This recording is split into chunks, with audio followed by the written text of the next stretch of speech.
오늘 하나님 말씀은 창세기 22장 1절에서 2절 말씀으로 제목은 아브라함의 믿음입니다. 오늘은 하나님께서 아브라함을 첫 번째 부르심 속에 시험을 하시는 장면을 볼 수 있습니다. 창세기 22장 1절을 보면 아브라함을 부르시는 이유가 기록되어 있습니다. 1절을 우리 함께 합독하시겠습니다.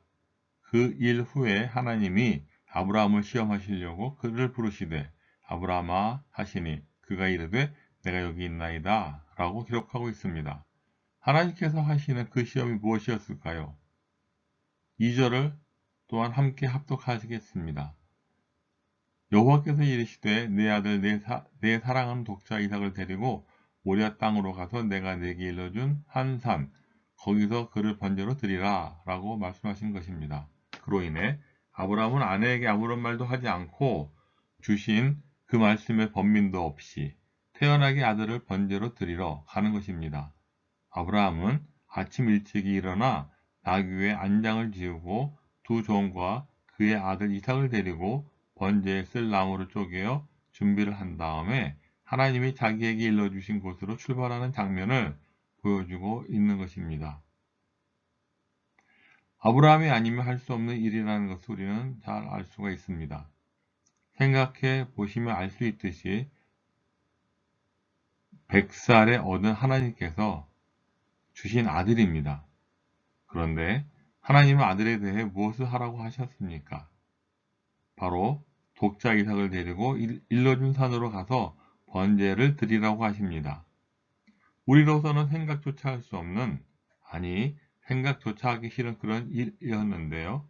할 수 없는 일을 하라고 명령하신 것이나 다름이 없는 일이었습니다. 하지만 아브라함은 성경에 기록된 대로라면 번민도 없이 바로 아들을 데리고 자기에게 일러준 산으로 가는 것을 볼 수가 있습니다.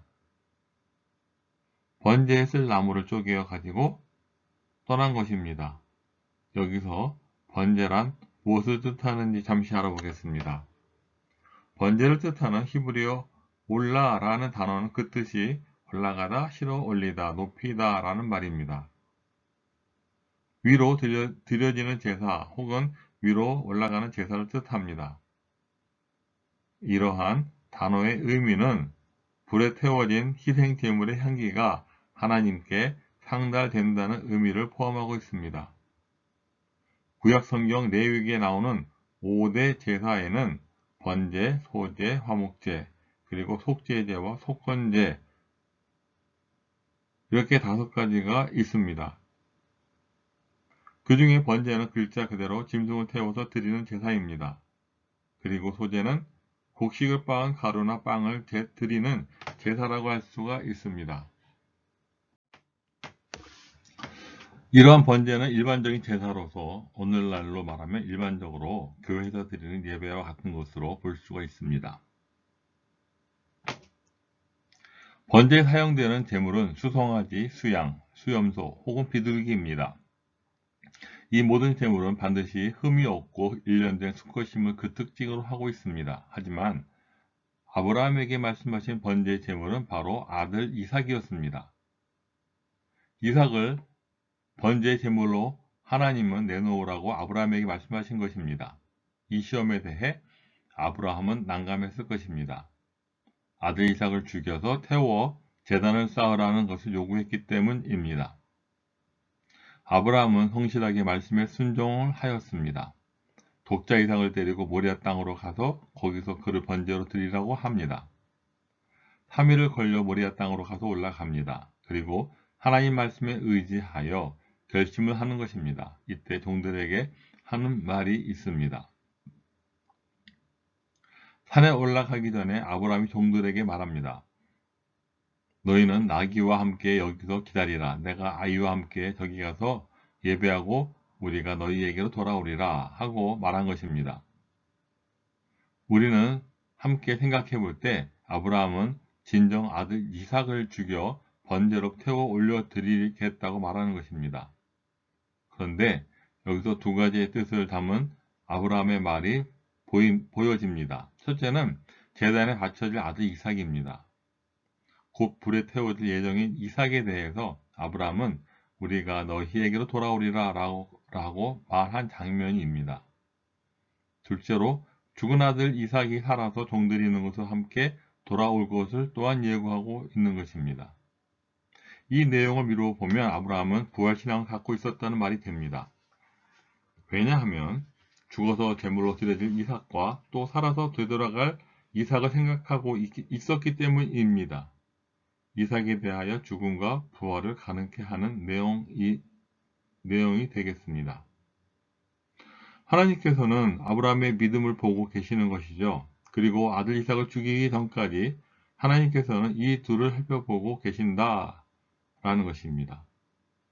아브라함이 이에 번제나무를 가져다가 그의 아들 이삭에게 짐을 지우고 또한 자기는 불과 칼을 손에 들고 두 사람이 동행하여 산으로 올라갔습니다. 이삭이 아버지 아브라함에게 말합니다. 내 아버지여 하니 그가 이르되 내 아들아 내가 여기 있노라. 이삭이 이르되 불과 나무는 있거니와 번제할 어린 양은 어디 있나이까 라고 묻는 것입니다. 이 말씀으로 미루어 볼 때 이삭은 번제가 무엇인지 잘 알고 있었습니다. 그러므로 이 질문을 하게 되었다라고 보여지는 것입니다. 이에 대한 대답은 이렇습니다. 아브라함이 이르되 내 아들아 번제할 어린 양은 하나님이 자기를 위하여 친히 준비하시리라 하고 두 사람이 함께 나아가서 하나님이 일러주신 곳에 이르렀습니다. 이때 아브라함의 생각은 어떠했을까요? 아무도 몹시 힘든 상황이다 라고 생각이 되어집니다만은 아브라함은 아직 불안해하는 기색이 없습니다. 곧 아브라함은 그곳에 제단을 쌓고 나무를 벌려놓고 그의 아들 이삭을 결박하여 제단 나무 위에 놓고 손을 내밀어 칼을 잡고 그 아들을 잡으려고 하였습니다. 이때 여호와의 사자가 그를 불러 이삭을 보호하기 위해 하늘에서부터 친히 말씀을 하십니다. 아브라함아, 아브라함아, 그 아이에게 내 손을 대지 말라. 그에게 아무 일도 하지 말라. 내가 내 아들 도착하기도 아끼지 아니하였으니 내가 하나님을 경외하는 줄 아노라. 이제야 아브라함은 하나님께로부터 인정을 받은 것입니다. 그 결과로 하나님께서는 독자 이삭을 대신할 만한 순양을 보여주십니다. 아브라함이 눈을 들어 살펴본즉 한 마리의 숫양이 뒤에 있는데 뿔이 수풀에 걸려있음을 발견합니다. 아브라함이 가서 그 숫양을 가져다가 아들을 대신하여 번제로 드렸습니다. 아브라함이 그 땅 이름을 여호와 이레라고 하였습니다. 이 말의 뜻은 오늘날까지 사람들이 이르기를 여호와의 산에서 준비되리라 라고 말하고 있는 것입니다. 좀 더 쉽게 뜻을 말한다면 우리가 잘 아는 여호와 이레라 함은 예비하신 하나님이라는 뜻입니다. 이 시험을 통해 우리가 알 수 있는 것이 무엇이겠습니까? 12절에서 그 내용이 잘 말해주고 있습니다. 창세기 22장 12절 말씀 함께 합독합니다. 사자가 이르시되 그 아이에게 내 손을 대지 말라. 그에게 아무 일도 하지 말라. 내가 내 아들 내 독자까지도 내게 아끼지 아니하였으니 내가 이제야 내가 하나님을 경외하는 줄 아노라. 아멘. 즉 하나님을 경외하는 것을 나의 모든 것으로 보여드렸다는 것이 되는 것입니다. 나의 가장 귀한 것을 드림으로 인정을 받은 것입니다. 그런데 하나님께서 아브라함에게 시험하는 내용이 오늘날 신약에서 비슷한 모형의 제사가 나오는 것을 우리는 알 수가 있습니다. 우리 한번 함께 생각해 보겠습니다. 단어들을 보면 제사, 대신 죽음, 제물로 사용된 숫양, 하나님의 예배하심 등입니다. 바로 예수님의 십자가 죽으심과 부활입니다. 이로 말미암아 구원을 이루셨습니다. 하나님은 독자 아들 이삭을 살리려고 한 제물을 예비하셨습니다. 하지만 믿음을 보신 후에야 주셨다는 것을 우리는 알 수가 있습니다. 그래서 우리는 이것을 적용해 보겠습니다.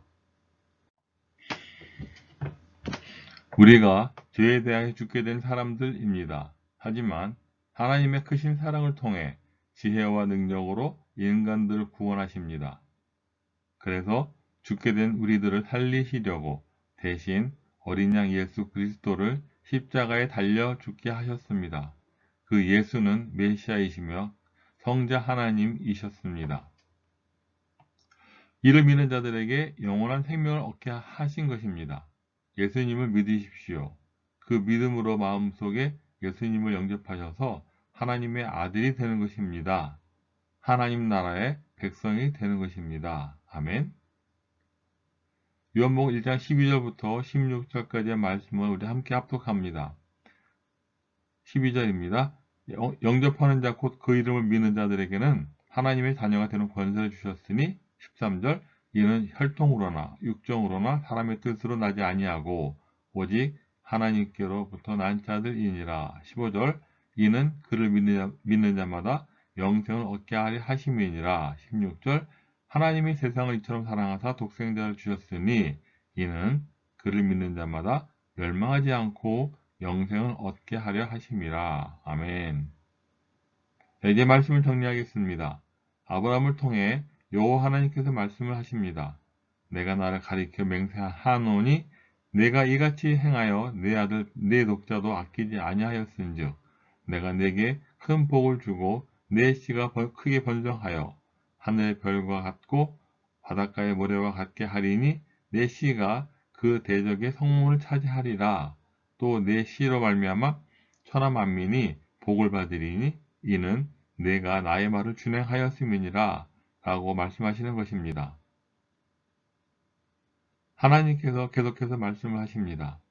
내가 나의 말을 준행하면 복을 받겠다 라고 말씀합니다. 그런데 하나님을 믿지 않고서는 안 되는 일입니다. 오늘 우리에게 주신 복음이 그렇습니다. 복음은 우리에게 주신 기쁜 소식입니다. 구원의 기쁜 소식인 것입니다. 그럼에도 불구하고 안 믿는다고 하면 기쁜 소식일 수가 없습니다. 예수님께서 십자가에서 죽으시고 부활하신 것을 믿으면 구원을 얻겠다고 하십니다. 너와 내 집이 말이지요. 오늘도 말씀에 메인바된 성도의 삶을 살아가십시오. 그래서 하나님과 함께 생활하시며 또한 하나님께서 이끄시는 그 삶을 살아내십시오. 그래야 할 때 예수님의 믿음의 장성한 믿음의 분량까지 자라날 수가 있다는 것입니다.